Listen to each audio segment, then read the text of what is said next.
we got the one and only Reverend Al Sharpton on this morning. I really appreciate you coming on, man. Thank you so much. I know you've been busy. You've been flying all over the country because every station I turn to, you own it. Reverend Al, good morning. Good morning. And no, we are busy because things are happening everywhere. Yes, sir.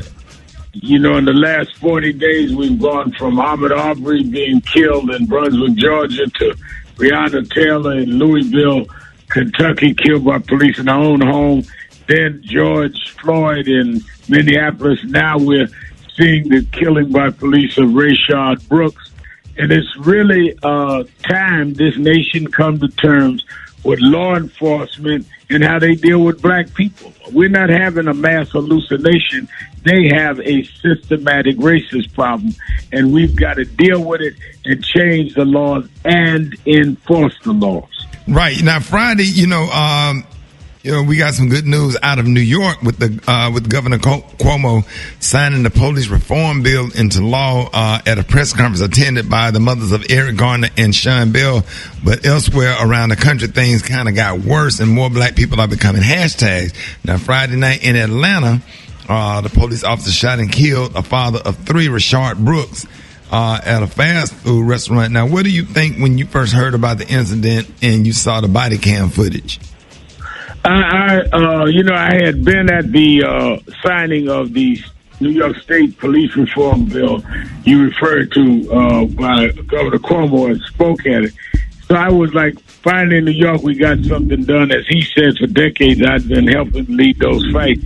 And then hours later, Rickey, I see this footage out of Atlanta, the birth home of Dr. King, where this man, inebriated, he admitted he had been drinking. Rather than say, can we call a relative or can we walk you home, he said his sister lived there. They get into a back and forward with him. In the scuffle, he takes one of their taser guns and runs, and they shoot him in the back. You don't shoot a man in the back. First of all, it is illegal to shoot a fleeing felon. You don't shoot a man in the back in the Wild Wild West in the movies. And to justify trying to shoot a man in the back 3 times shows, again, the recklessness and disregard for the sanctity of black lives. I think the mayor there, Keisha Lance Bottoms, did the right thing in firing that policeman right away and accepting the resignation of the police chief. And I think he should be charged. I've talked to his attorney, the attorney for the family of Brother Brooks, and they are moving for charges for him. I think he must be charged. If you are a policeman that can't handle an inebriated motorist, I don't know what it is that you are qualifying yourself to be a policeman. And Reverend Al, this is Special K.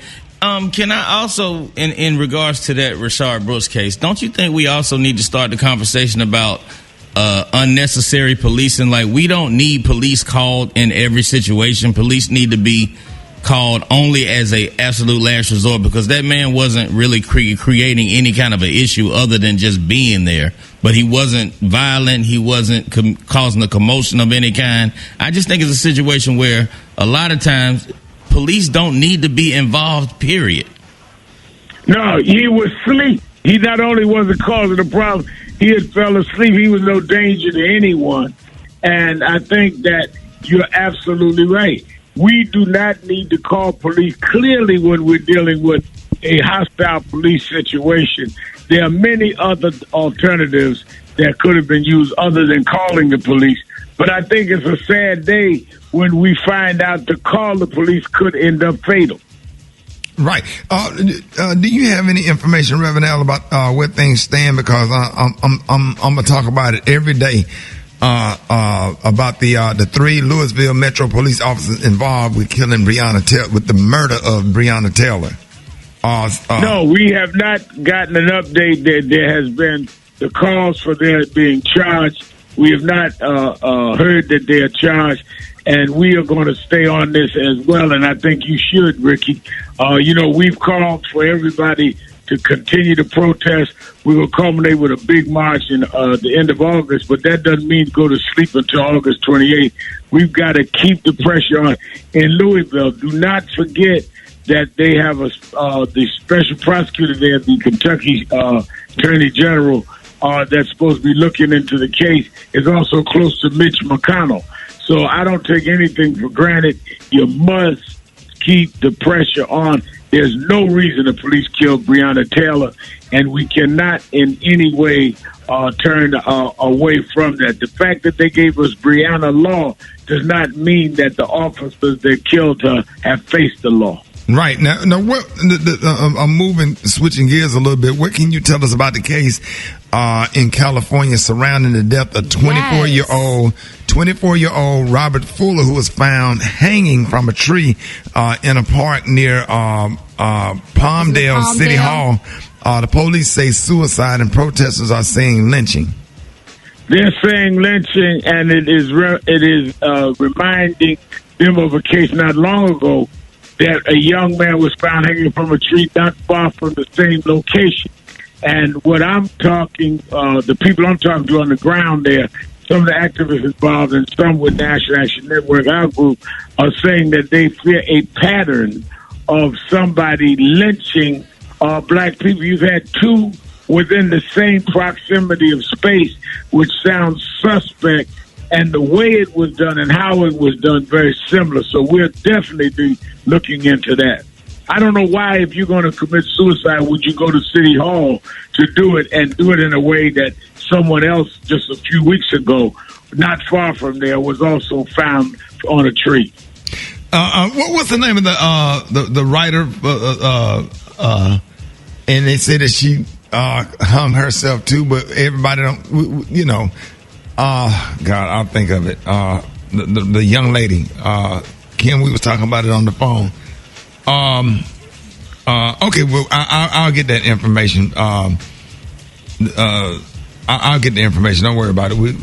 It's just so much going on. You don't even know where to start and what to ask. You know, with stuff with Louisville, the stuff with Atlanta, the stuff with, you know, you still got that case going on down in Brunswick, Georgia. Reverend Al, and you still have George Floyd. Don't forget this, Ricky. Right. They've charged the police, but you still have to go to trial. You don't know if the defense is going to try to stall the trial, if they're going to ask for a change of venue, if they're going to try all kind of games as they did with George Zimmerman on Trayvon Martin. Right. So we're far from over. That is why we've got to stay organized and stay alert. And Reverend Al, the president of the United States, ain't saying nothing. What he said, what I heard on MSNBC this morning, he said, those are not my voters.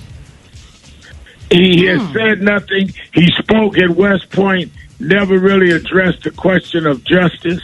He's supposed to be coming out with some kind of executive order today or tomorrow, talking about a database on this stuff. We don't need a database. We need justice. To be able to file and count how many times that you see police abuse is not to stop abuse. You need a record of how many times you hurt me or killed me. I need you to stop hurting and killing me. And that's what the president has not uttered one word about. He said he sympathizes with George Floyd's family. They don't need sympathy. They need justice. Right. Reverend Al, thank you so much. Let everybody know, give everybody your website, let everybody know how you can be reached. www.nationalactionnetwork.net, www.nationalactionnetwork.net. You can get all the updates every day of what's going on around the country, as well as where we project to keep the movement alive. All right. Hey, thank you, Reverend Al. We love you. Thank you for coming on. Really appreciate you. Ladies and gentlemen, the one and only Reverend Al Sharpton. More Rick Smiley Morning Show coming up.